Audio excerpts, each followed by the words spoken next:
36 years old. When the first time I know that I have a hepatitis B when I was pregnant to my firstborn child. The doctor said that I need to do some lab tests for a pregnant woman. Then when I diagnosed hepatitis B, I was confused and shocked because way back when I was 19 years old, I'm a nursing student. The school was, meron silang kailangan gawin muna before kami magpatuloy. Kailangan namin magpa-inject ng Hep B vaccine. So I was testing. Non-reactive naman ako that time. So binigyan nila ako ng first dose ng vaccine, hepatitis vaccine. Kaya ang nasa isip ko, nagtataka lang ako na bakit that time na pregnant ako, nag-reactive ako. Then, ni-refer nila ako sa infectious doctor kasi nga, nung sinabi ko sa kanila na non-reactive ako way back nung 19 years old ako, tinatanong nila ako kung paano ako nagkaroon. So, nako-confuse din ako kung bakit nga ako nagkaroon ng Hep B. So, that time din po, pinatest namin yung mister ko, yung husband ko.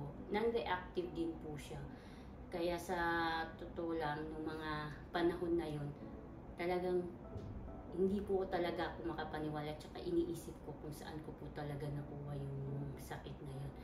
Pero eventually, natanggap ko naman siya kasi as a nursing student, nurse graduate, may mga bagay na ako na alam about dun sa sakit na yun. Tsaka sa tingin ko naman hindi siya tulad ng ibang sakit na kailangan gamutin na lang agad-agad.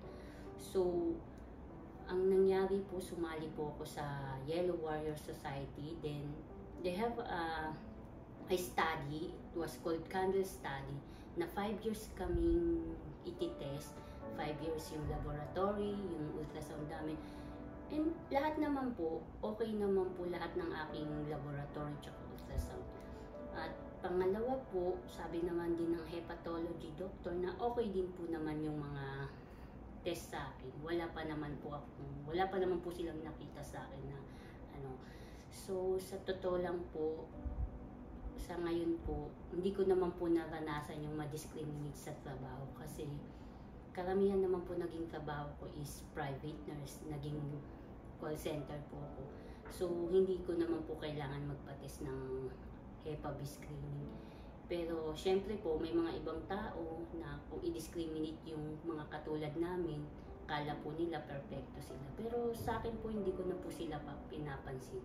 Especially naman po yung husband ko, yung family ko, yung mga anak ko, they support me. Tsaka they love me talaga. Tsaka hindi ko naranasan na i-discriminate ako ng husband ko, pati ng mga anak ko.